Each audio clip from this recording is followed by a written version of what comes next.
তোকে তো আমি বলিনি যে আমি একজন ভ্যাম্পায়ার। মানুষ শিকার করে তৃষ্ণা মেটানোই আমার অভ্যাস। যখন আমায় পাগল করার চেষ্টা পায় তখন আমার জ্ঞান থাকে না, ন্যায় অন্যায় সব গুলিয়ে যায়, চোখের নজর ঘোলাটে হয়ে যায়, মাথার ভেতরে 50টা পাগলা ঘোড়া ছুটতে থাকে। তখন লজিক টজিক কোনো কাজ করে না, আমার সামনে কে আছে সেটা খতিয়ে দেখার মতো অবস্থা থাকে না। শুধু একটা মানুষ পেলেই হলো, একটা মানুষ। বাঁচাও মেরে মুন্না। বাবা, তোমার হাতটা কি গরম, ঠোঁটটা কি গরম? তোমার নিশ্চয় জ্বর হয়েছে। মা বলে জ্বর হলে গা গরম হয়। কই দেখি দেখি, কপালটা দেখি।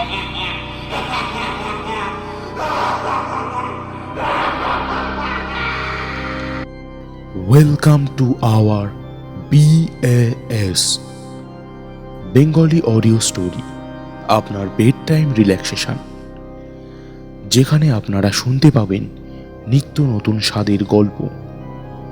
গল্পের 8D সাউন্ড এফেক্টের উপভোগ করতে হেডফোন ইউজ করা আবশ্যক। আজ আপনাদের জন্য অনিশ দেবের লেখা হাড় হিম করা ড্রাকুলা সিরিজের গল্প অবলম্বনে উজ্জ্বল অন্ধকার। গল্পের প্রধান চরিত্রে বাবলি, গল্পের সূত্রধর আমি রাজ। তাহলে শুরু করছি আমাদের আজকের নিবেদন, উজ্জ্বল অন্ধকার।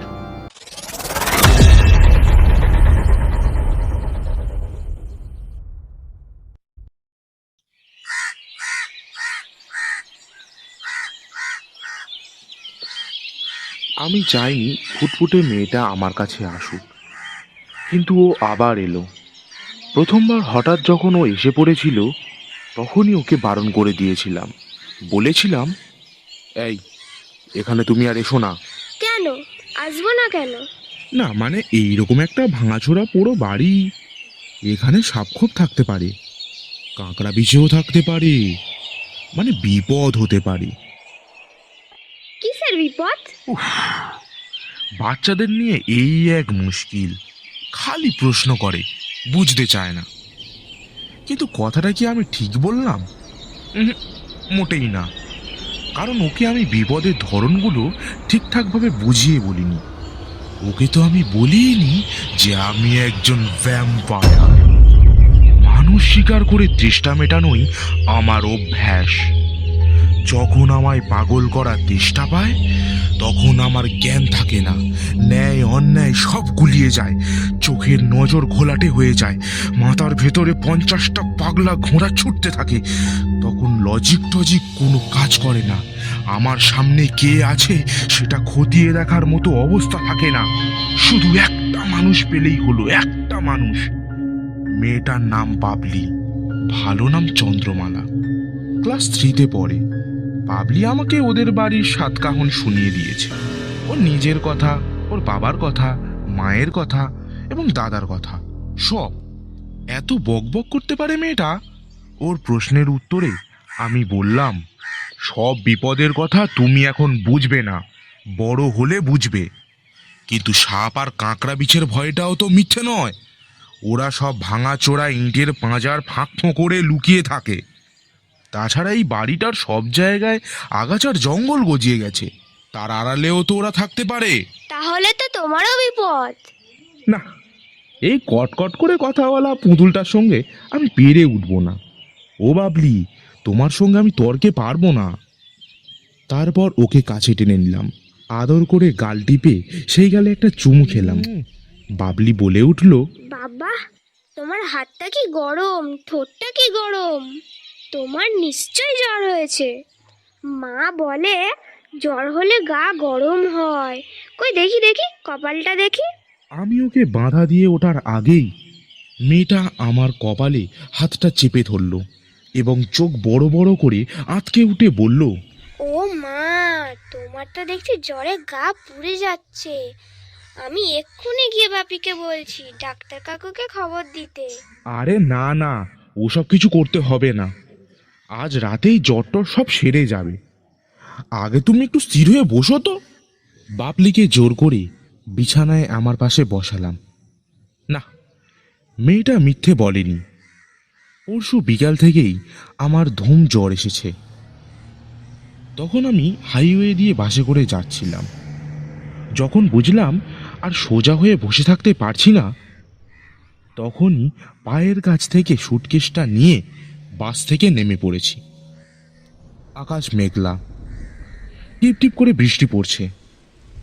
সন্ধ্যের অন্ধকার নামতে আর বেশি দেরি নেই। রাস্তার একদিকে বৃষ্টি ভেজা ধানক্ষেত, আর একদিকে কয়েকটা ঘরবাড়ি আর কাঁচা রাস্তা। সেই রাস্তার দুধারে বড় বড় ঝাঁকড়া গাছ। পায়ে পায়ে একটা টিনের ছাউনির নিচে গিয়ে দাঁড়ালাম। এটা কখনো বোধহয় একটা দোকান ছিল, এখন আর নেই। শুধু পড়ে আছে ভেঙে ধসে যাওয়া একটা পাতা উনুন আর বাঁশের ফালি দিয়ে তৈরি একটা বেঞ্চি। সেটারও অবস্থা খুবই খারাপ। তবে সেই বেঞ্চিতে কালো রঙের বুড়ো মতন একটা লোক বসে আছে আর বিড়ি টানছে। সুটকেসটা মাটিতে রেখে আমি দাঁড়িয়ে রইলুম। বুড়ো মানুষটার দিকে এক পলক তাকিয়ে ওর বয়সের কথা ভাবছিলাম। কত হবে, বড়জোর 72 কি 73। আর আমার বয়সটা খুব কম করে 110 কি 12 হবে। অথচ দেখে মনে হবে 35 কি 36। বয়স আমার শরীরে কখনো কোনো ছাপ ফেলতে পারেনি, না বাইরে না ভেতরে।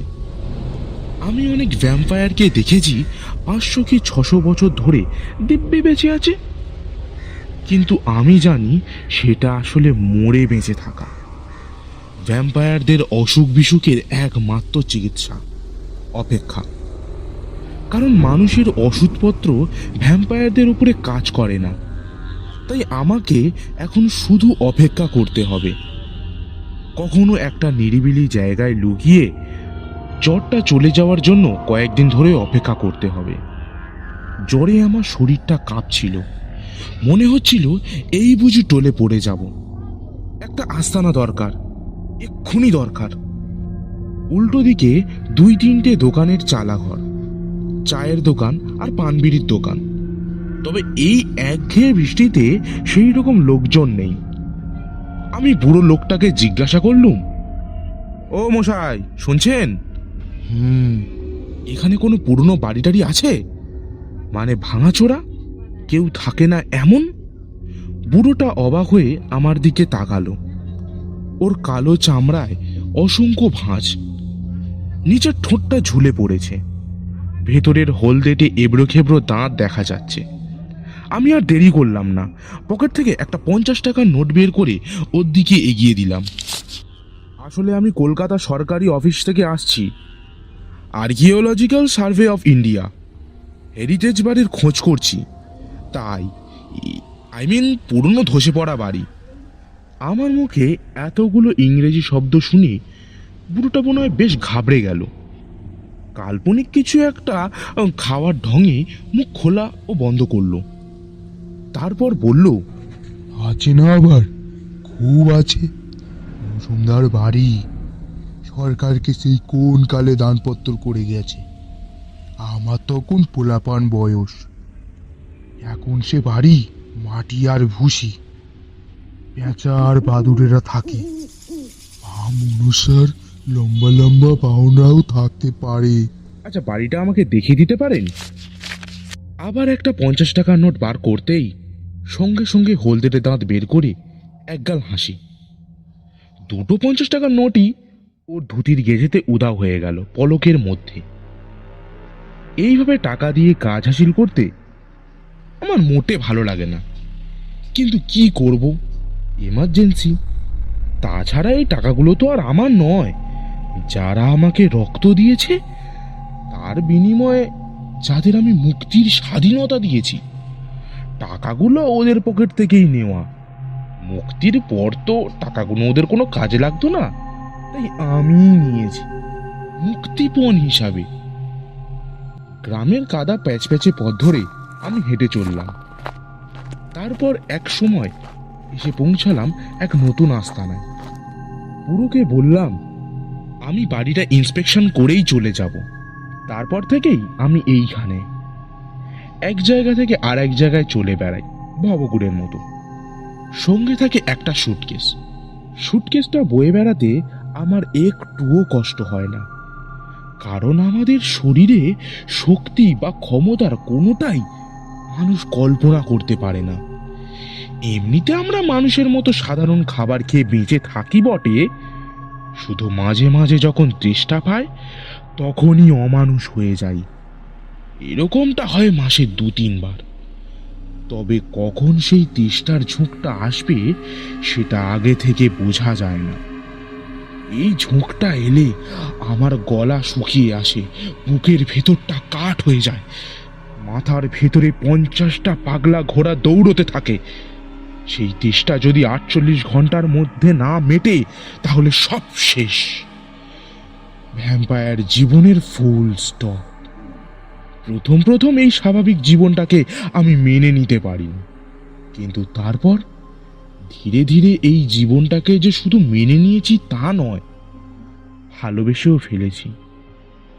অমানুষের জীবন নিয়ে মানুষের মাঝে আমি চলে ফিরে বেড়াই, উদ্দেশ্যহীন, অর্থহীন, একা। মাঝে মাঝে মনে হয় শেষ করে দিই এই জীবন, কিন্তু পারি না। আমার ভেতর থেকে অমানুষ সত্তাটা ডুকরে কেঁদে উঠে বলে, আহা, ক্ষতি কি আমি বেঁচে থাকলে? কিন্তু আমার এ জীবন শেষ করাও তো সহজ নয়। হয় ধারালো কাঠের গজাল ঢুকিয়ে দিতে হবে আমার হৃৎপিণ্ডে, নয় রূপোর বুলেট দিয়ে বুক এফোর ওফোর করতে হবে। এছাড়া আর একটাই পথ, তেষ্টা না মিটিয়ে 48 ঘন্টা পার করে দেওয়া। সেটা কি নিজে নিজে কখনো পারা যায়? কখনো না। ভাঙা বাড়িটাতে আমি গুছিয়ে বসলাম। পুরনো ইট আর ভাঙা পাথর দিয়ে একটা তক্তপোষ মতন তৈরি করে নিলাম। তার ওপর কম্বল আর চাদর পেতে মোটামুটি একটা বিছানা তৈরি হয়ে গেল। সুটকেসটা থেকে হাওয়া ভরা বালিশ বের করে ফুঁ দিয়ে ফুলিয়ে নিলাম। মানুষের মতন আমার অনেক ফুঁ দিতে হয় না, একটা লম্বা ফুঁতেই কাজ হয়ে যায়। বিছানা বালিশ তৈরি হলে জুতো জোড়া খুলে টান টান হয়ে শুয়ে পড়লাম। মনে মনে চাইছিলাম আমার জ্বরটা যেন তাড়াতাড়ি চলে যায়। মাঝরাতে আমার ঘুম ভেঙে গেল। টের পেলাম মাথা বেশ ভার, তার সঙ্গে খিদেও পাচ্ছে। সুটকেসটা থেকে পলিথিনে মোড়া স্টোভ, জলের জ্যারিকেন, কেরোসিনের ছোট্ট জ্যারিকেন আগে থেকেই বের করে রেখেছিলাম। 2টো প্যাকেট থেকে চাল আর ডাল বের করলাম। চাল আর ডালের প্যাকেট আমার সবসময় কেনা থাকে। ঘুরে বেড়ানোই যার জীবন, তার আর উপায় বা কি? অন্ধকারে দেখতে আমার কোনো অসুবিধা হয় না, তাই অন্ধকারে দিব্যি স্টোভ জ্বালিয়ে ডাল মিশিয়ে হাঁড়ি বসিয়ে দিলাম। তারপরেই চুপচাপ বসে রইলাম, স্টোভের নীল আগুনের শিখার দিকে তাকিয়ে নিজের অর্থহীন জীবনের কথা ভাবতে লাগলাম। এক সময় খাওয়া দাওয়া সেরে চাদর মুড়ি দিয়ে ঘুমিয়ে পড়লাম। সেই ঘুম আমার পরের দিন ভাঙল বিকালে, মানুষের গন্ধে আর পায়ের শব্দে। আমি সঙ্গে সঙ্গে ভাঙা ঘরটার অন্ধকার কোণে লুকিয়ে পড়লাম। কেউ যেন আমাকে দেখতে না পায়, কেউ যেন আমাকে খুঁজে না পায়। আর যদি খুঁজে পায় তাহলে আমারও হয়তো আর কোনো উপায় থাকবে না। আমার এই আস্তানার কথা গোপন রাখার জন্য আমাকে খারাপ কাজ করতেই হবে। দিব্যি লুকিয়েছিলাম, কিন্তু কিভাবে যেন বাচ্চা মেয়েটা ঘরের দরজার কাছে এসে কোমরে হাত দিয়ে দাঁড়িয়ে পড়ল। স্টোভ আর হাঁড়ি কুড়ির দিকে একবার তাকিয়ে চোখ ফেরালো আমার দিকে। আবছা অন্ধকারেও মেয়েটা ঠিক দেখতে পেল আমাকে। অনেকটা দিদিমণি দিদিমণি গলায় জিজ্ঞাসা করলো, তুমি বুঝি আমার সাথে লুকোচুরি খেলছো? ওর গায়ে বিকেলের আলো পড়েছিল, আর ওর গা থেকেও বোধহয় এক অদ্ভুত আলো বেরোচ্ছিল। এইরকম আলো আমি আগে কখনো দেখিনি। তুমি কি কারোর সঙ্গে লুকোচুরি খেলছো? আরে হ্যাঁ হ্যাঁ, তোমার সঙ্গে বলে হাসলাম। আর লুকোনোর কোনো মানে হয় না, তাই বিছানায় গিয়ে বসে পড়লাম। তাছাড়া জ্বরটার জন্য দাঁড়িয়ে থাকতে কষ্ট হচ্ছিল। ও বলল, আমার নাম বাবলি, ভালো নাম চন্দ্রমালা। তোমার নাম কি? আমার নাম আমার নাম বহুকাল আগের ব্যাপার হলেও নামটা আমার আজও বেশ মনে আছে। হ্যাঁ, আমার নাম প্রত্যুষ প্রসন্ন। নামটা শোনা মাত্রই বাবলির সে কি হাসি, হেসে হেসে প্রায় লুটিয়ে পড়ে আর কি। বাবা, কি খটোমটো নাম! এ নাম আমি বলতে পারবো না। 100 বছরের পুরানো নাম তো এরকমই হবে। ওর কথা শুনে আমি প্রায় হেসেই ফেললাম। তুমি আমাকে বন্ধু বলে ডাকো।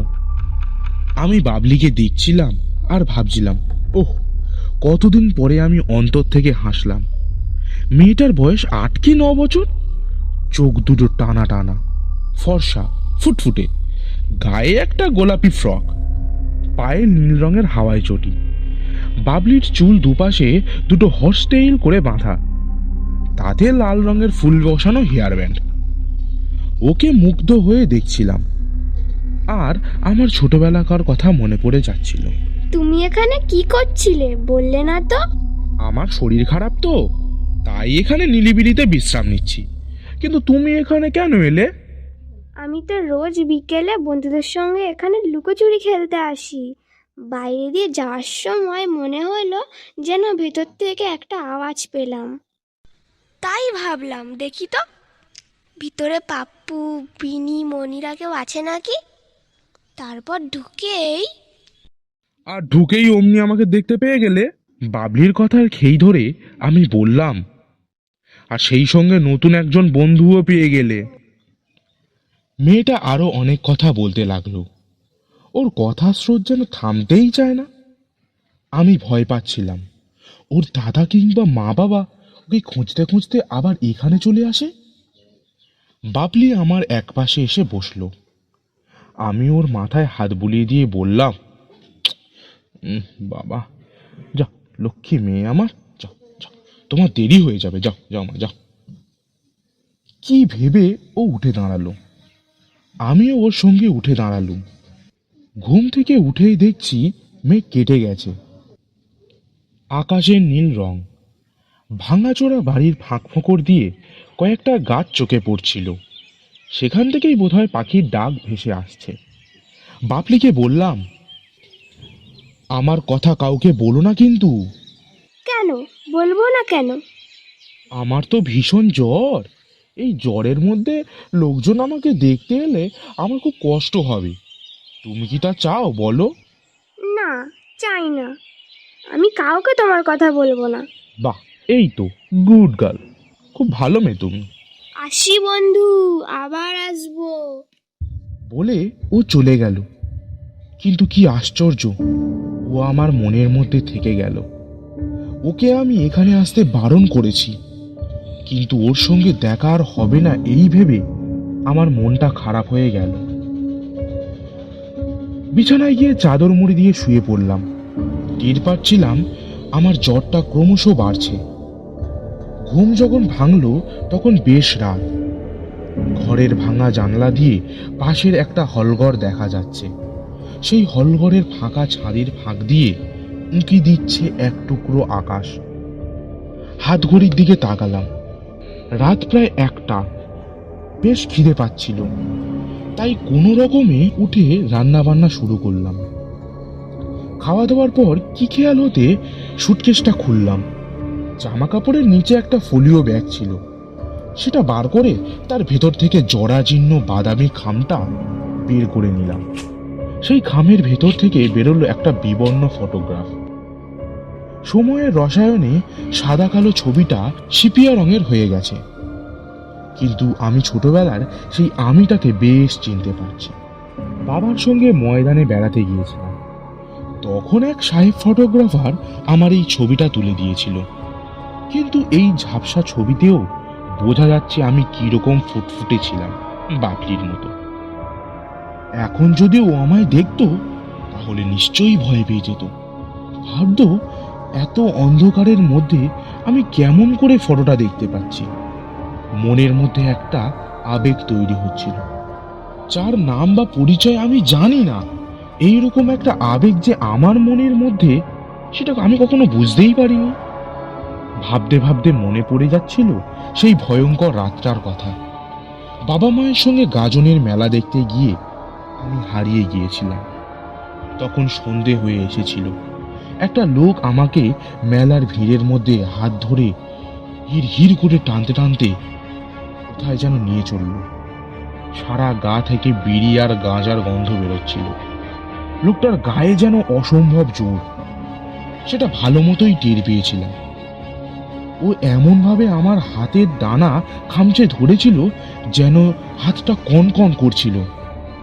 আমাকে ভয় দেখিয়ে লোকটা হিন্দিতে বলেছিল, চেঁচালেই আমার গলা টিপে ফেলে ফেলবে। আমি চেঁচাবো কি? আমি তখন ভয়ে থরথর করে কাঁপছিলাম। মেলার মাঠের একদিকে হালকা জঙ্গল, সেই জঙ্গলের মধ্যে একটা পুরনো শিব মন্দির। লোকটা আমাকে সেই মন্দিরের পিছনে নিয়ে গেল। মন্দিরের প্রদীপটা জ্বলছিল, ঘন্টা বাজছিল। লোকটা আমাকে শালপাতায় করে প্রসাদ এনে খাওয়ালো। প্রসাদটা খেয়েই আমার প্রচন্ড ঘুম পেয়ে গেল।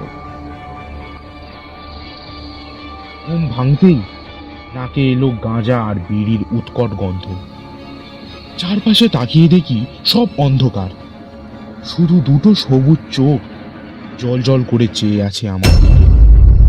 বন বেড়ালকে শেয়াল ভেবে আমি ভয় পেয়ে গেলাম। ঠিক তখনই হিন্দিতে যেন বলল, তারপর দুটো শক্তিশালী হাত আমাকে টেনে নিল। সবুজ চোখ দুটো যেন আমার কাছে আরো আরো এগিয়ে এলো। তারপর কানের নিচে ঠিক গলায় কি যেন একটা ফুটে গেল, অনেকটা ইঞ্জেকশনের সূচের মতো। তারপর মাথাটা কেমন ঝিমঝিম করতে লাগলো। নেশার ঘোরের মতো ঘোর লেগে গেল যেন আমার। ভোরবেলা শিব মন্দিরের জঙ্গলের পিছনে বাবা আর মা আমাকে খুঁজে পেয়েছিল, কিন্তু তখন আর আমি আগের মতো ছিলাম না, পাল্টে গিয়েছিলাম। পাল্টে যাওয়া উপসর্গগুলো ধীরে ধীরে আমার কাছে স্পষ্ট হতে লাগলো। যখন সেটা বিপজ্জনক মাত্রায় পৌঁছালো, তখন আমি বাড়ি ছেড়ে পালালাম। কিন্তু কোথায় যে পালাবো সেটা বুঝে উঠতে পারলাম না। তাই শেষ পর্যন্ত চিরপ্রতীক হয়ে গেলাম। ফটোর দিকে তাকিয়ে থাকতে থাকতে আমি সেই বালক বয়সে ফিরে গেলাম। বাবলির সঙ্গে ছবির এই ছেলেটির বন্ধুত্ব হলে কি ভালোই না হতো। বহুদিন পর ভ্যাম্পায়ার জীবনের জন্য আক্ষেপ হলো আমার। টের পেলাম চোখের কোণে জল এসে গেছে। শেষ পর্যন্ত চাদর গায়ে জড়িয়ে আবার শুয়ে পড়লাম বটে, কিন্তু ঘুম এলো না। জ্বরের ঘোরে কল্পনার জগতে ভেসে চললাম। ভাসতে ভাসতে কখন যেন তন্দ্রা এসে গিয়েছিল, তারপর ঘুম, এবং তারপর স্বপ্ন। সেই স্বপ্নে আমি একটা ছোট্ট মেয়েকে দেখতে পেলাম, বাপলির মতো ফুটফুটে ফর্সা। পার্কের সবুজ ঘাসের ওপরে পাগলের মতো এলোমেলো ছোটাছুটি করছে, আর একটা বাচ্চা ছেলে তাকে তাড়া করে ছুতে চেষ্টা করছে। পরদিন বেশ বেলায় ঘুম ভাঙল। বৃষ্টির গন্ধ পেলুম। একটু আগেই বৃষ্টি হয়ে গেছে। আকাশ এখনো মেঘলা। টের পেলাম জ্বরে আমার গা পুড়ে যাচ্ছে, মাথা তুলতেও বেশ কষ্ট হচ্ছে। আর তার সঙ্গে এমন একটা জিনিস টের পেলাম যে ভয়ে আমার হাত পা ঠান্ডা হয়ে গেল। তেষ্টা, আমার তেষ্টা পাচ্ছি, সেই ভয়ঙ্কর তেষ্টা। 48 ঘন্টার মধ্যে যে তেষ্টা না মেটাতে পারলে আমি শেষ হয়ে যাব। খিদে পাচ্ছিল, কিন্তু রান্না করার মতো অবস্থা নেই। হয়তো জ্বলন্ত স্টোভের ওপরেই মাথা ঘুরে পড়ে যাব। বিছানায় শুয়ে শুয়ে আমি বোধহয় বিড়বিড় করে পোলাপ বকছিলাম। হঠাৎই শুনতে পেলাম, কি ব্যাপার বন্ধু, বিড়বিড় করে কি যে বলছো কিছুই বুঝতে পারছি না। বাবলি? ওহ, ও যে কখন আসে কখন যায় কে জানে। ওকে বারণ করলেও কথা শোনে না, আর বারণ করতেও আমার কষ্ট হয়। আমার খুব কাছে এসে দাঁড়িয়েছে মেয়েটা। আজ সবুজ রঙের একটা ফ্রক পরেছে, তাতে ওকে গতকালের মতোই সুন্দর লাগছে। আমাকে চোখ খুলতে দেখেই ও বকুনি সুরে বলল, সে কখন থেকে ডাকছি, আর তুমি কোনো সাড়া না দিয়ে চোখ বুজে বিড়বিড় করে কিসব বলে যাচ্ছ। আমি দেওয়ালের দিকে কিছুটা সরে গিয়ে ওকে বিছানায় বসার জায়গা করে দিলাম। জড়ানো গলায় কোনো রকমে বললাম, বসো, এখানে বসো। ও বসলো। ওর গলার দিকে আমার চোখ পড়ল। চট করে নজরটা সরিয়ে নিলাম। মেয়েটা হঠাৎই কোথা থেকে একটা থার্মোমিটার বের করলো কে জানে। সেটা আমার দিকে এগিয়ে দিয়ে বলল, নাও জ্বরটা মেপে দেখো। আমি জ্বর মাপলাম 103। বাবলির দিকে কৃতজ্ঞতার চোখে তাকালাম। আমার সঙ্গে সবে গতকাল আলাপ হয়েছে, অথচ আমার জন্য এত ভাবছে মেয়েটা। ঠিক এই সময় আমার গা গুলিয়ে উঠল। জিভে টক স্বাদ। তেষ্টা মেটাতে না পারলে এইরকম হয়। বাবলিকে থার্মোমিটারটা ফিরিয়ে দিতে গিয়ে ওর গলার দিকে আবারও নজর গেল আমার। ফর্সা, তার উপরে হালকা গোলাপি আভা, আমাকে যেন হাতছানি দিয়ে ডাকছে। অমনি আমার বাঁ হাতটা মুখের মধ্যে পুড়ে দিয়ে একটা জোরালো কামড় বসালাম। যন্ত্রণায় শব্দ বেরিয়ে এলো আমার মুখ থেকে। বাবলি চমকে উঠল। কি করছো বন্ধু? বলা উচিত ছিল নিজেকে শাস্তি দিচ্ছি, কিন্তু তার বদলে বললাম, আসলে আমার মাথাটা খুব যন্ত্রণা করছে। কথাটা অবশ্য মিথ্যে নয়, আমার মাথার ভিতরে সত্যি সত্যি অসহ্য যন্ত্রণা হচ্ছিল। তুমি তাহলে রান্না করবে কি করে? সত্যিই রান্না করার মতো অবস্থা আমার আর নেই। তাছাড়া চালও তো ফুরিয়ে গেছে। অন্ধকার না হলে আমি দোকানে যাওয়ার ঝুঁকিও নিতে পারবো না। তাই ওকে বললাম, চিন্তা করো না, একটু পরে জ্বর কমবে, তখন একটু নুডলস সিদ্ধ করে খেয়ে নেব। কেন ভাত খাবে না কেন? জ্বরের মধ্যে ভাত খাওয়া তো ভালো নয়। মেয়েটা বিছানা থেকে উঠে পড়ল। তারপর আমার সুটকেসটা হাঁটকাতে লাগলো। দেখি কোথায় নুডলস? একটু পরেই ওর উচ্ছ্বাসের চিৎকার শোনা গেল। এই তো ম্যাগি। আমি তো ম্যাগি রান্না করতে পারি, খুব সোজা। দাঁড়াও, আমি তোমাকে ম্যাগি রান্না করে খাওয়াচ্ছি। না না বাবলি, থাক। কিন্তু কে শুনে কার কথা? ও ততক্ষণে ওর গৃহিণী পড়া শুরু করে দিয়েছে। প্রথমে দেশলাই নিয়ে স্টোভ জ্বাললো, হাঁড়িতে করে জল বসালো, ম্যাগির প্যাকেট ছিঁড়ে ভেতর থেকে শক্ত নুডলসের চাকাটাকে 4 টুকরো করলো। তারপর গরম জলে দেওয়ার জন্য অপেক্ষা করতে লাগলো। আমি কুনুইয়ের ভর দিয়ে মাথা উঁচু করে ওর কাণ্ড কারখানা দেখতে লাগলাম। কিন্তু একটু পরেই মাথার ভার আর বইতে পারলাম না, শুয়ে পড়লাম।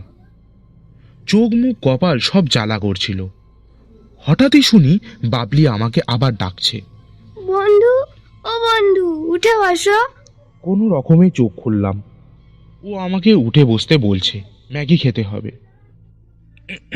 অতি কষ্টে উঠে বসলাম। বাবলি আমাকে ধরে কিছু শক্তি জোগালো। তারপর চামচে করে আমাকে ম্যাগি খাওয়াতে লাগলো। আমি ওকে দেখতে লাগলাম আর খেতে লাগলাম। আমার মায়ের কথা মনে পড়ছিল। খাওয়া শেষ হলে আবার শুয়ে পড়লাম। একবার মনে হলো বাবলিকে সব কথা খুলে বলি। তারপর বলি, ও যদি আমার কাছে আর না আসে। কিন্তু সে সাহস আর জুগিয়ে উঠতে পারলাম না। নিজের কাছে নিজেই হেরে গেলাম। ওর দিকে তাকিয়ে কথা বলতে গেলেও ওর গলার দিকে চোখ চলে যাচ্ছিল। তারপর অপরাধ বোধের একটা গ্লানি বুকের ভেতরটা ভাসিয়ে দিচ্ছিল। বাবলি উবু হয়ে বসে এটা সেটা নাড়াচাড়া করছিল। হঠাৎ বলল, তোমার তো চালই নেই দেখছি, শুধু 4টে দানা পড়ে আছে। হ্যাঁ, ফুরিয়ে গেছে, কিনতে হবে। কে কিনবে? তুমি? এই জ্বর নিয়ে তুমি কোথায় যাবে? আমাকে টাকা দাও, আমি কিনে নিয়ে আনছি। কথাটাও মোটেই মিথ্যে বলেনি। খাওয়া দাওয়ার পর জ্বরটা যেন আরো বেশি করে এসেছে। তার উপরে এই অপতেষ্টা।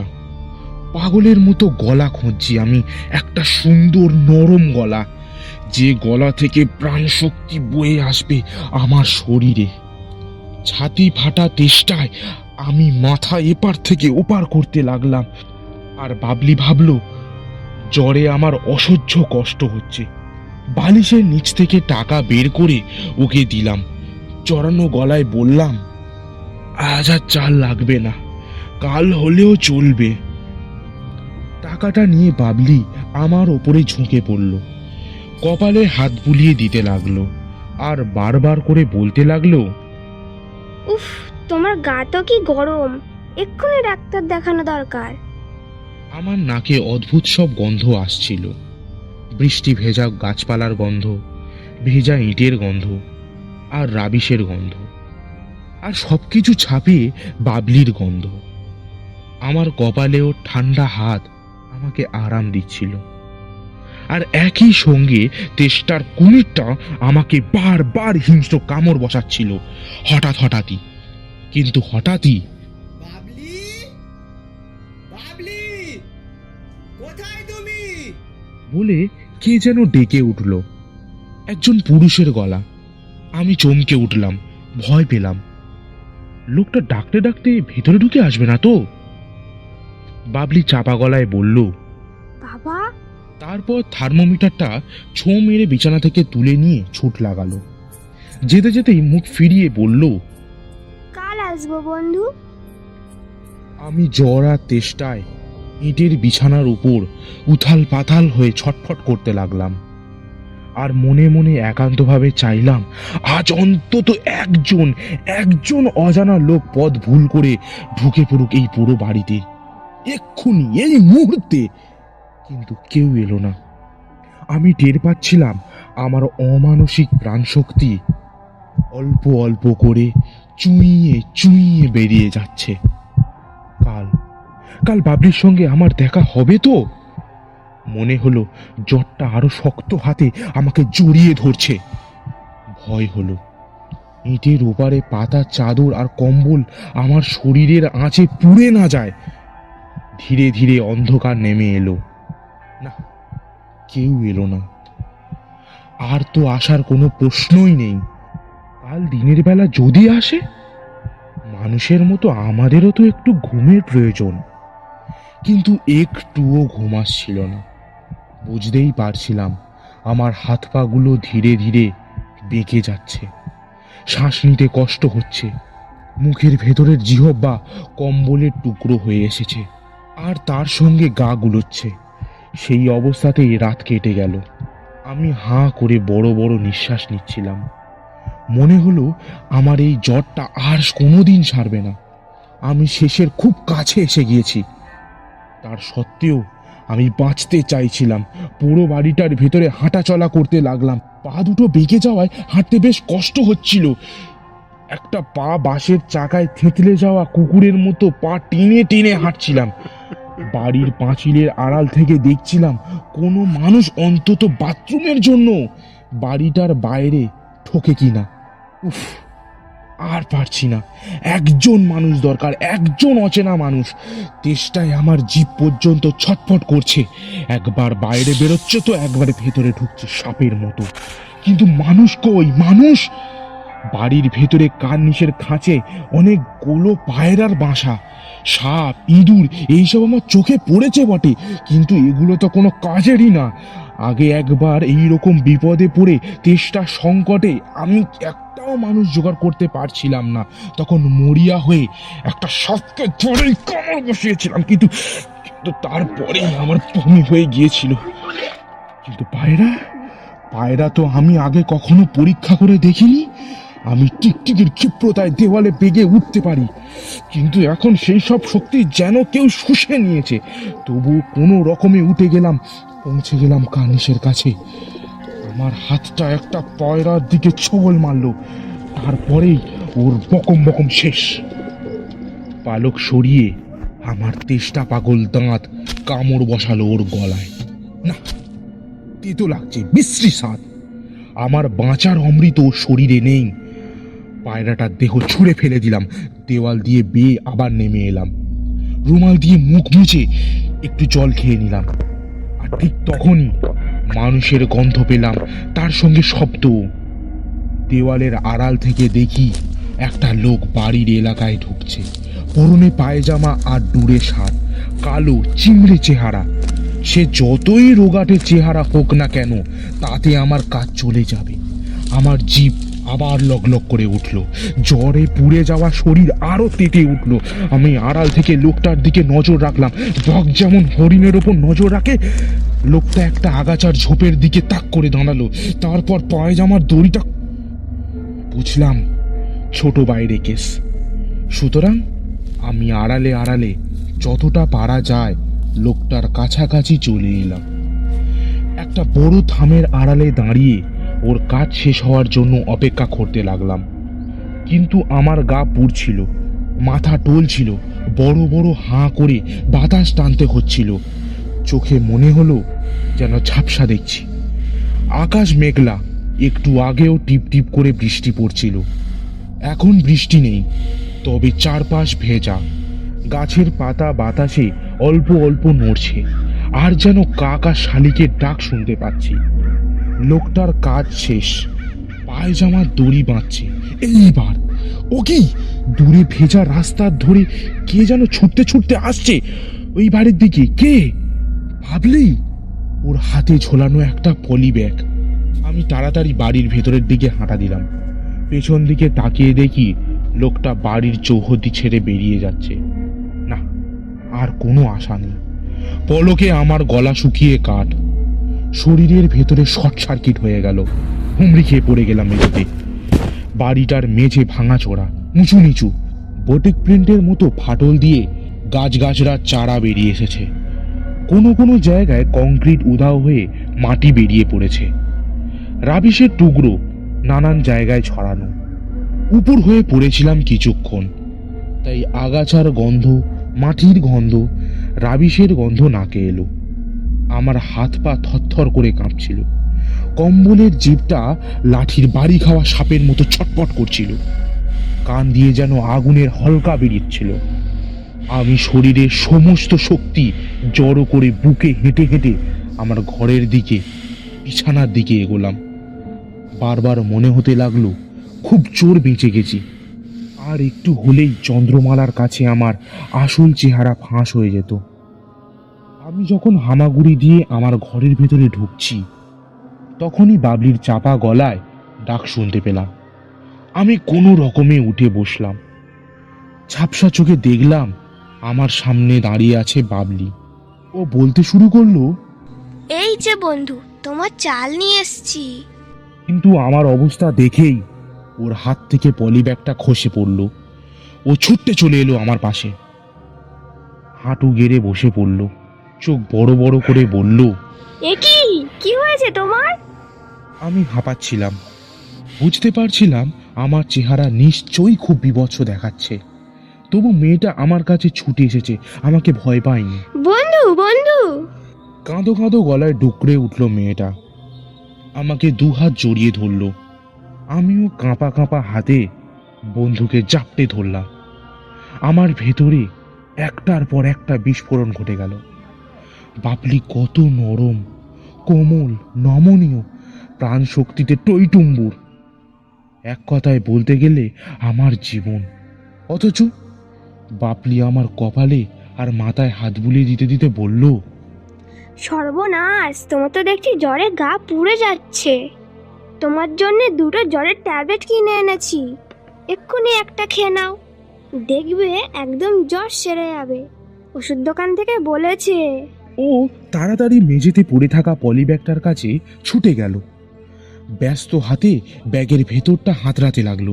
আমার শরীরের ভেতরটা আচমকা খিঁচুনি শুরু হলো। আমি চিত হয়ে ছিটকে পড়লাম। বাবলি ছুটে এলো আমার কাছে আর আমার মুখের ওপরে একেবারে ঝুঁকে পড়ল। বন্ধু বন্ধু কান্না কান্না গলায় ডেকে উঠল বাবলি। ঝাপসা চোখে দেখলাম ওর গোলাপি নরম গলা, আমার ঠোঁটের কত কাছে, দাঁতের কত কাছে। একটা নোংরা লোভের ঢেউ উথলে উঠল আমার ভেতরে। আমি মরিয়া হয়ে বাবলিকে এক ঝটকায় দূরে ঠেলে দিলাম। চটপট করে একটা ইঁটের টুকরো তুলে মুখের মধ্যে ঠেসে দিলাম। তারপর আরো কিছু রাবিশের টুকরো প্রাণপণে সেগুলোতে কামড় বসালাম। একবার, দুবার, বারবার। আমি দাঁতকে আর অন্যায় করতে দেব না। ওরা ইট, সিমেন্ট, কাঠ এইসব চিবিয়েই ব্যস্ত থাকুক। বাবলি মেঝেতে পড়ে গিয়েছিল, কিন্তু তার সত্ত্বেও ফুঁপিয়ে কাঁদছিল। ও আমার কাছে এসে দাঁড়ালো। আমার বেঁকে যাওয়া হাত পাগলের মতো বাতাস আঁকড়ে ধরতে চাইছিল। আমি বিশাল হাঁ করে বাতাস টানতে চাইছিলাম, এই শেষবার। ঠিক তখনই বাবলির এক ফোঁটা চোখের জল আমার হাতের ওপর পড়ল, আর আমার সমস্ত কষ্ট নিমেষে জুড়িয়ে গেল। আহ, মুক্তি মুক্তি। মৃত্যুর আগের মুহূর্তে আমার কানে এলো কেউ যেন বাবলিকে নাম ধরে বারবার ডেকে চলেছে।